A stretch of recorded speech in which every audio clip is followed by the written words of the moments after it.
Well, here we are, just a few days away from Avengers Infinity War.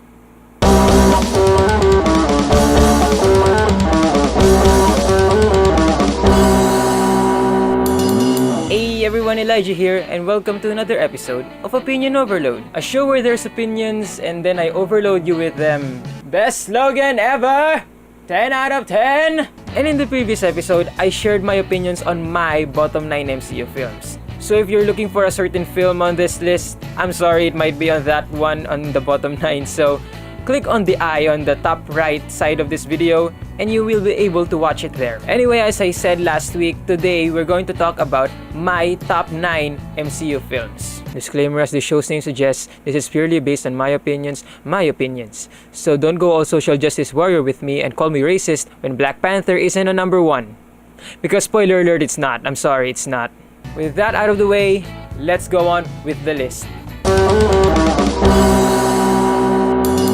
What a coincidence that we start this countdown again with Hulk and Thor. Starting my top 9 list is of course Thor Ragnarok. And I gotta say, Taika Waititi gave new life to Thor films. This was actually the first time that I was actually hyped for a Thor film. Did it live up to the hype? Of course. It's on top 9. Was it perfect?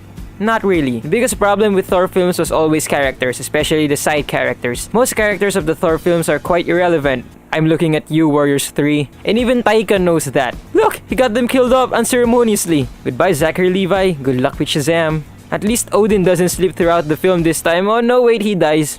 Wait a minute. Where the hell is Sif? Where the hell is Sif? Ah! Anyway, what made this installment of Thor great is characters. All of them are memorable and most of them aren't even introduced in the previous film. Hela was an amazing and threatening villain. She destroyed Mjolnir with her bare hands. Like, holy shit. Tessa Thompson is the breakout star portraying Valkyrie. Valkyrie is badass and awesome. Even the Grandmaster, who was portrayed perfectly by Jeff Goldblum. Korg is now my favorite side character and he's played by Taika Waititi himself. Every scene of him is just so funny and memorable. Piss off, Ghost! He's freaking gone. Heimdall plays a major role this time, protecting the Asgardians. Hulk was as incredible as ever. Doctor Strange gets a cameo, which is good continuity since Thor appeared in the mid-credits scene of his solo film. And do I even need to talk about Loki? He's always one of the best part of Thor films. I have been falling for 30 minutes! Thor has gotten funnier and has more personality now. It doesn't stop with the characters. The visuals are also very cool. Sakaar looks amazing, the Contest of Champions, the flashback sequences with Valkyrie and Hela are beautiful. The fight scenes are marvelous. The story was also good.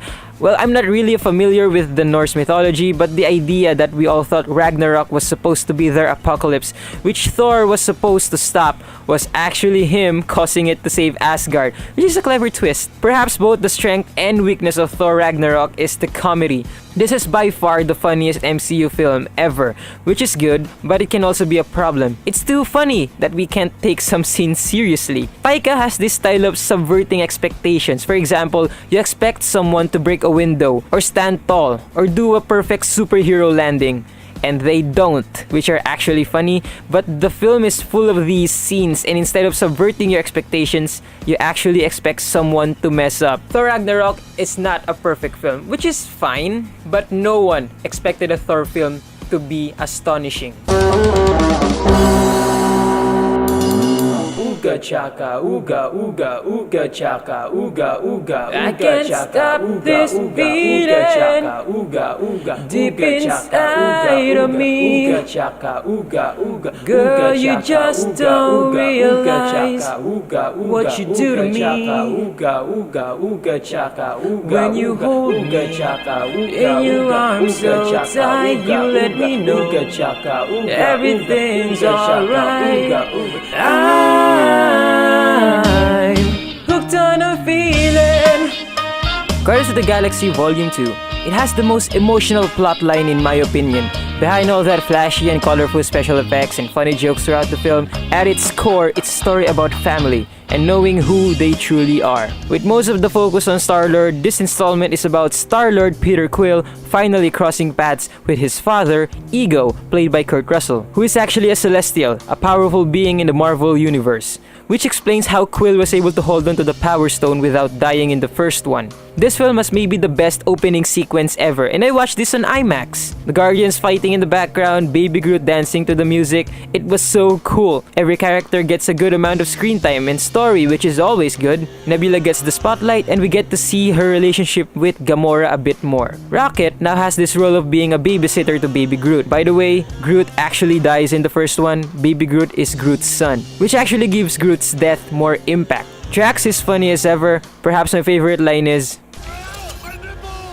and of course, Star-Lord, when he finally gets to meet his dad, to only find out he caused his mother's death and is actually an evil living planet, and Yondu revealing why he didn't deliver him to Ego. The scene where Yondu dies is what makes this film the most emotional MCU film ever. Yondu's funeral was beautiful. There's also a lot of Easter eggs, especially the reveal of Adam Warlock. Perhaps the only problem with Guardians of the Galaxy Volume 2 is that it's too similar with the first one. But hey, nobody expected the first one to be successful in the first place. If it ain't broke, then don't fix it.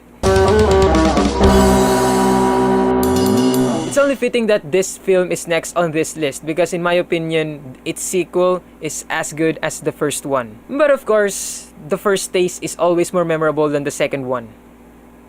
Guardians of the Galaxy put 5 less popular Marvel characters into the mainstream. I mean, a talking raccoon who loves guns and taking prosthetic body parts, a walking tree that only knows the words I and M and Groot and sometimes the word we, and voiced by Vin Diesel of all people, a metaphor challenge dude who kinda looks like a former WWE champion, a green lady who is commonly mistaken for She-Hulk, and Chris Pratt. I have no other descriptions for Star-Lord besides calling him Chris Pratt because he practically has become the role by now. This is the film that Suicide Squad tried to replicate and failed. Guardians of the Galaxy is one of the best well-made films, not just in the MCU but in filmmaking as a whole. James Gunn had the challenge of introducing 5 main characters plus villains and side characters in less than 2 hours, and he freaking nailed it. The humor was on point, every single joke in this film made me laugh.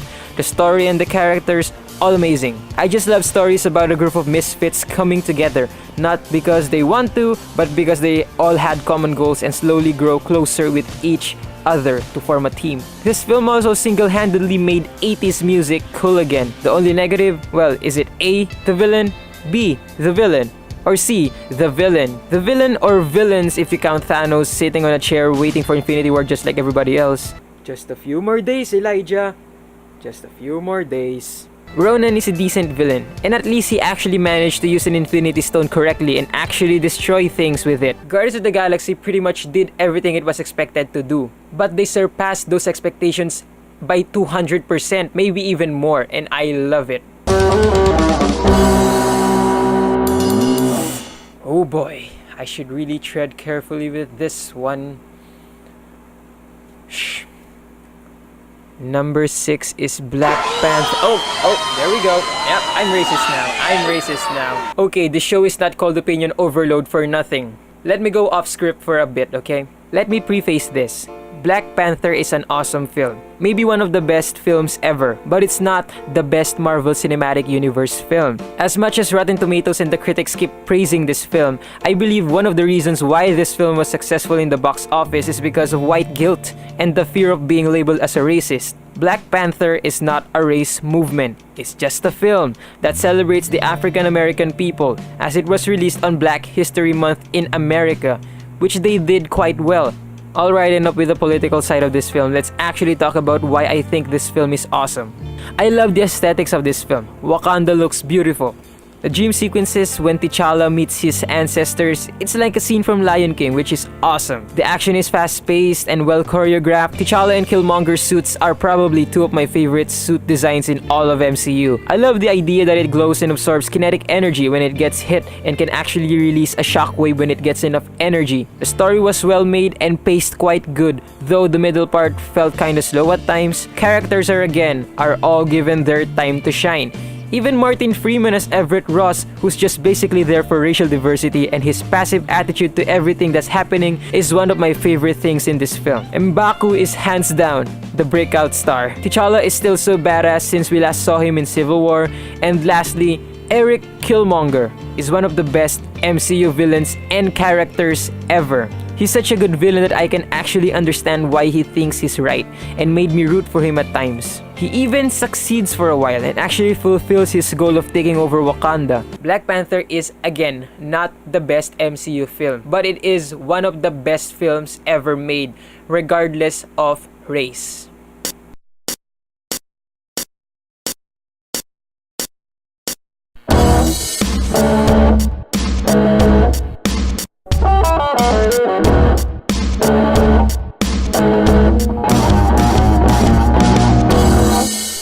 In case you didn't know what that riff was I was playing, it's AC/DC's Back in Black, the riff that started the Marvel Cinematic Universe. This is where it all began, Iron Man.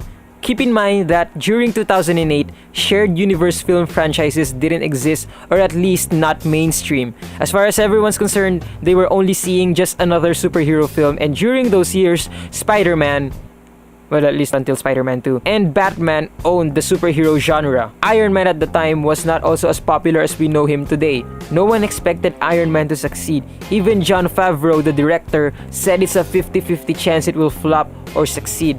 But lo and behold, Iron Man was still and is still one of the best Marvel Cinematic Universe films, maybe one of the best superhero films ever. This film did a lot not just for the franchise but mostly for Robert Downey Jr. His role for Tony Stark basically revitalized his career. The story and pacing was perfect, characters were portrayed well, and no Mr. Terrence Howard, there won't be a next time, Don Cheadle is the next time. The villain was typical as always, but since Obadiah Stane or Ironmonger is the first MCU villain, he gets a pass. Lastly, the part that made everybody lose their minds as a Marvel fan, the post-credits scene.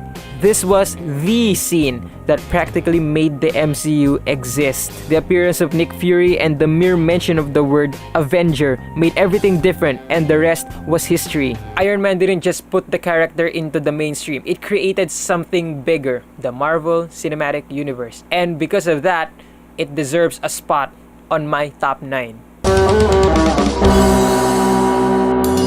Okay, in my opinion, this film had everything that I personally wanted it to have. Firstly, this film in my country was released on July 6, which is actually my birthday, and I watched it with all my friends on that day. Link in the description for that vlog. Second, it's freaking Spider-Man, my favorite superhero of all time. Lastly, it used Blitzkrieg Bop by the Ramones as its main theme. And Blitzkrieg Bop is basically the punk rock anthem. It's a punk rock classic, and punk rock is my favorite genre of all time. Do you see now why this film means a lot to me? It has everything. Spider-Man Homecoming is the first good Spider-Man film since Spider-Man 2. The first film I ever watched in the cinema was Spider-Man in 2002.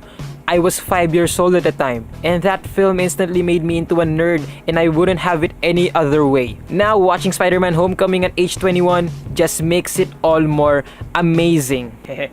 See what I did there? Amazing. Spider-Man. I'll stop.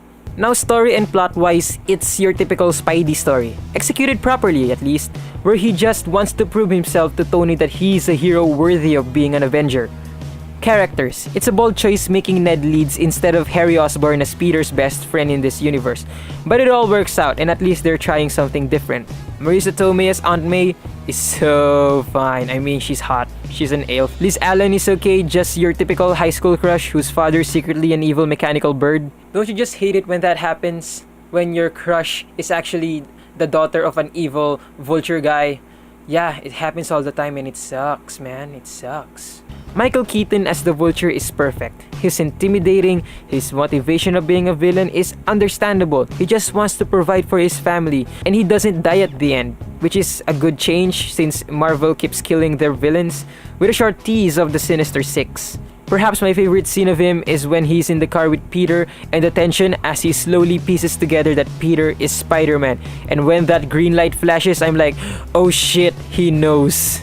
Other characters such as Flash Thompson is kinda weird, that he's not a jock but an intellectual rival to Peter. A huge issue I have with this is diversity seems forced. I mean, look at this cast. I have no problems with diversity, it's just that they should have created all new characters instead of modifying the old ones. A good example is Cindy Moon, who is actually in this film and eventually becomes Silk in the comics. It makes sense that she's Korean American because she is in the comics. Hopefully Zendaya's character is not Mary Jane Watson.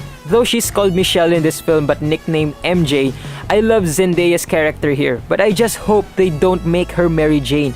Just make her a new character, please, Marvel. And finally, for the first time in Spidey's cinematic history, he is actually played by a young actor. Tom Holland has become my favorite Peter Parker and Spider-Man. I mean, Tobey was awesome, and he will always have a place in my childhood, but he is not a good Spider-Man, but he is a good Peter Parker. And Andrew Garfield was a bad Peter Parker, but a good Spider-Man. Tom Holland has the best of both worlds. He is funny, he's a nerd, he is Peter Parker and Spider-Man. And that's why Spider-Man is my favorite superhero of all time, because he is relatable, especially to us nerds. Also, Miles Morales was mentioned. Like, oh my god, let there be an Ultimate Spider-Man in the Marvel Cinematic Universe. There was an idea to bring together a group of remarkable people, so when we needed them, they could fight the battles that we never could. The Avengers. Man, where do I start? Well, the beginning, obviously. This was the culmination of a 4-year saga of 5 different films interconnected. This is the first time that we finally get to see 4 of Marvel's main heroes come together. This film has everything. It has comedy, it has drama, it has action. It was everything a comic book fan could ever ask for. The story revolves around the Tesseract, which is actually the Space Stone. Now Thanos, of course, wants it, so he gives his only Infinity Stone to Loki in the form of a scepter, the Mind Stone. Now it's a good call making Loki the main villain of this huge film, as it was actually Loki who was really the Avengers' first villain in the comics. And Loki, as I previously said, is arguably the best villain of the MCU at that point. The scene when Cap and Tony finally meet each other to capture Loki, which leads to Thor appearing and confronting them, I love every second of it. I also like that they didn't team up just like that. No, there had to be tension and build up before they finally do, which they did well. Making Phil Coulson the reason on why they finally team up is brilliant, as he is an important figure of this shared universe. Well, it's a better reason than having both of your moms named Martha. And now, Elijah will name every awesome scene in the Battle of New York. Hulk punches a giant Chitauri, the 360 shot when they finally assemble, the panic shot of every hero fighting the Chitauri, Iron Man and Cap does a familiar combo, Loki catches Hawkeye's arrow and gets exploded, Hawkeye actually loses arrows and gets resourceful, Black Widow gets a boost from Cap's shield, Hulk smashing Loki, Iron Man flying a missile into the Chitauri fleet. This event became the catalyst to a lot of future stories in the MCU. It gives Tony anxiety in Iron Man 3, it gets brought up in Civil War, it also gets brought up in Netflix series and Agents of S.H.I.E.L.D., which just shows how big this one event is. This film did a lot, not just for the MCU, but filmmaking as a whole. The success of this film proved that shared universes and crossovers can be done well in the big screen, if planned properly. And now you might be asking, wait, Avengers is only number 3? Well, yes, because as good as this film and as big as this event is, a good story, in my opinion, will always top any awesome collection of fight scenes and characters, which the next film on this list did just that. With Phase 1 done, and with meh films such as Iron Man 3 and Thor: The Dark World already released coming after the Avengers, most people will be like, yup, they've peaked, it's all downhill from here. But man, you couldn't have been more wrong. Captain freaking America, the Winter freaking Soldier. When Captain America throws his mighty oh no.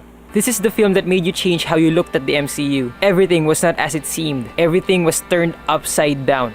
The whole premise here is that S.H.I.E.L.D. has been compromised by Hydra, and it wasn't recent. Hydra was inside S.H.I.E.L.D. for a long time, which brings that sense of paranoia. You don't know who is with Hydra and who isn't. And hopefully it isn't Cap himself. By the name of this film, we already know who the main villain here is, the Winter Soldier. What I really loved about this film is that even though I knew who the Winter Soldier is already, since I've already read the comics, I was still so invested in how they revealed who the Winter Soldier is. The build-up and the reveal was portrayed very well. The battle between Cap and Winter Soldier was so well choreographed and fast-paced. It had me at the edge of my seat. I love the part when Bucky uses Cap's shield against him. Steve calling out Bucky's name and the Winter Soldier asking, Who the hell is Bucky?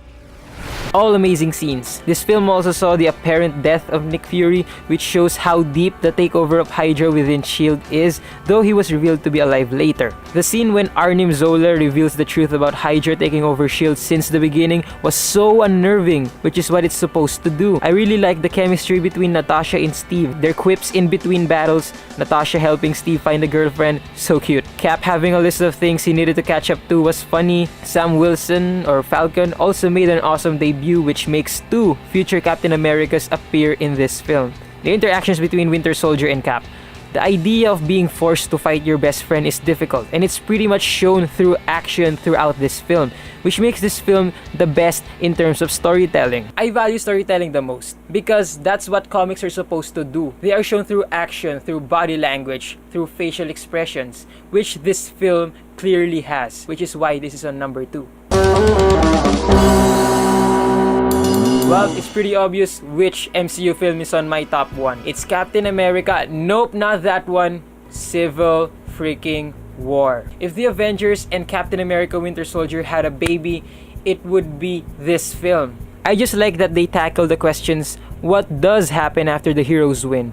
What happens to the people affected? Did they actually save people or did more harm than good? Which leads to the Sokovia Accords, where if a hero signs, they will now be under the authority of the government, and if they don't, they retire and will be considered fugitives if they use their powers outside of government control. Now, because of these accords, it splits the Avengers into 2 factions. Iron Man believes that they should be responsible and need to submit to authority. Cap believes this is a breach in freedom and their rights. Well, now you might be asking, which team did I choose when I watched Civil War? Well, of course, Captain America, because we need freedom and heroes are supposed to be free to help people. And holy shit, is that Spider-Man on Team Iron Man. Team Iron Man, because even though you have powers, someone has to keep you in check because you could be a dangerous threat in the future. So Team Iron Man all the way, yeah, that's totally the reason. The film saw the debut of 2 major heroes, Black Panther and Spider-Man. Now, as a longtime Spider-Man fan, at the time, Spidey was still with Sony and can't be in the MCU. But when they finally came to an agreement with Sony and revealed him to be a part of Civil War, Hey everyone. I freaked out.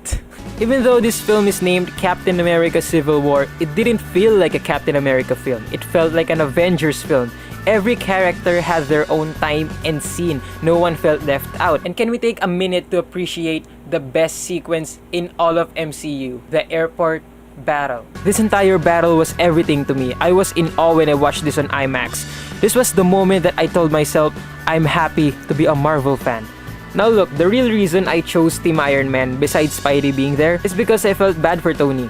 I mean, Cap was his friend, and he kinda betrays him by not letting him know that Bucky killed his parents. Now let's talk about the villain, Zemo. He is the best MCU villain in history. Why? He doesn't have powers, and he only had one goal: destroy the Avengers, and he succeeded. He was the puppet master. He manipulated everyone. He destroyed the Avengers without getting physical. He made them fight with each other. He didn't care if he was arrested at the end. All he cared about is he destroyed the Avengers, which is why he's a great villain. This film has everything both the Avengers and the Winter Soldier had. It had a lot of heroes, awesome fight scenes, a great villain, and most of all, great storytelling. The Russo brothers directed The Winter Soldier and directed this one as well. Now with them directing Infinity War, I couldn't be more excited. And that's my list. It's a great time to be alive as a comic book fan. Because with MCU films like these, oh my god. Leave in the comments below your top 9 MCU films. Are you ready for Infinity War? Because I sure as hell am ready for Infinity War. I hope all of you enjoy Infinity War when you finally watch it, and please don't be that person who spoils everything for everyone as soon as you finish watching it. Don't be a dick. Don't be a spoiler. Join me next week when I give my spoiler-free review of Avengers Infinity War. To see that video as soon as it comes out, click the subscribe button and the bell icon below this video. Leave a like and share this video with your friends. It really helps a lot when you share this video. Those are my opinions and I'd like to know yours. Stay nerdy and see you next time. Bye!